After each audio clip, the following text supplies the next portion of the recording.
What up, Trader Gang? We're going to do a very quick compare and contrast versus the ARM daily chart and Palantir daily chart. And nuances are everything in this game. So we're going to look at why I was so interested in ARM and why I had no interest in Palantir. And sure enough, ARM melted the whole day, actually. Palantir did not. And this play actually worked really, really well. So things that I really love is, so first of all, this stock, like fair value wise, equilibrium, like we mostly spent many months at $60. We kind of have the blowout earnings that occurred on 2-8, February 8th. And then we had that super, super euphoric mega blowout day. And so after this was post capitulation. Anything after that, I kind of consider backside unless we get above those highs. And really, all of this was pretty weak. And so the thing I would point out is like, especially when tickers like, so this happened on 2-12.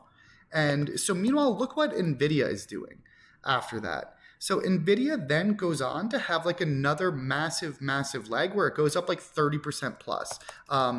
SMCI has had its times where, so 2-12, so SMCI had a major run. This went to highs. SMCI is much higher. So everything has settled in higher. NVIDIA, which is really the semiconductor leader, had been exploding higher, and this stock really couldn't go anywhere. On a fundamental basis, not that I put too much weight onto that, this is by far the most expensive semiconductor out there. It had a lot of float locked up, but there was a lockup expiry for SoftBank, but they're not seemingly selling too much. But anywho, so one of the big factors is this had the biggest capitulation ever after a huge move up from a really much lower equilibrium. Then as we zoom in here, what we had is we had just subsequent lower highs. So we've got a lower high at 150, then like the next high is lower, the next high is lower, the next high is lower, the next high is lower. And we even had some news on 4-9. I don't remember what this was. Maybe it was rumors. I don't remember off my head. I think it was rumors that somebody was using the ARM chips for something. Maybe it was, I don't remember. But anywho, it got faded super, super hard.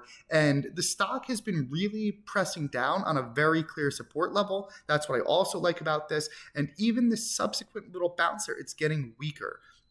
So we have a stock that is relatively weak versus the sector. It is backside post capitulation. It has a very clear support level. And even interesting as well is the prior day, NVIDIA, so SMCI yesterday was really strong, right? We can see that there. NVIDIA itself was up, nothing crazy, I don't know, percent or two. And ARM really has not been able to go anywhere. We're really sitting tight onto that support. That is a really, really small, tiny bar against that. We've had a lot of time consolidating up here. So those are all things that I really, really like. Then also we have a potential catalyst in that ASML was getting owned today. I kind of think this ARM was ready to break anyways, but that certainly adds to some of the jitters. So all of these things made ARM very compelling. So then on the Palantir side of things, so this stock really didn't capitulate. Like if anything, this is just a strong stock. It's been steady strong most of last year. It's been strong most of this year. We did have a big earnings day. We had some follow through, but I wouldn't really describe these as capitulatory. If anything, this day is just kind of day one of the breakout and nothing that nuts. It's not capitulatory.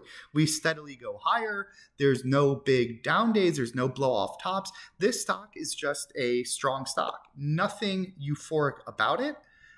Certainly, we did get some volume capitulation, but again, this was just earnings, and so it's just day one earnings. Then we had strong follow through, zero capitulation. I wouldn't say we got extended anywhere, and then we proceed to make highs above that whole breakout range. We go higher. And so, yes, the stock is rolling over, but there also isn't, we're kind of just back in, if anything, we're below kind of the recent equilibrium of the last few months on just what's been a steady, strong stock. It's not really having capitulation. we're pulling back in towards this gap level to begin with. So maybe some people that missed out on the earnings buys are looking to buy into that gap, into that pullback. So I can't really make the same arguments in Palantir that I can in ARM. In fact, I view a lot of this consolidation as just super noisy in general. Yes, we're making some lower highs here, but there's no just super tight level. This prior day was kind of weak. And again, I just don't think there's much meat on the bone anyways. And to, again, just contrast that with ARM, this had an equilibrium for a while, all the way back here, super big euphoric, oopsies, crap. Oh boy, oh God, it's all falling apart. Oh no, I did it again. Okay, we almost had a crisis there, folks. Almost had a crisis. So really, post blow off, we kind of held in the upper end of the range, and you could really see this start to fill back towards there. And that is essentially kind of what we did today. So some people might be wondering how to trade this. Obviously, short 120. And if you're doing a swing trade, you can give it prior bar highs. Now you would just be giving it to the highs of today, which were around 122.60, 70. Or you could just simply give it to the 120 level in general.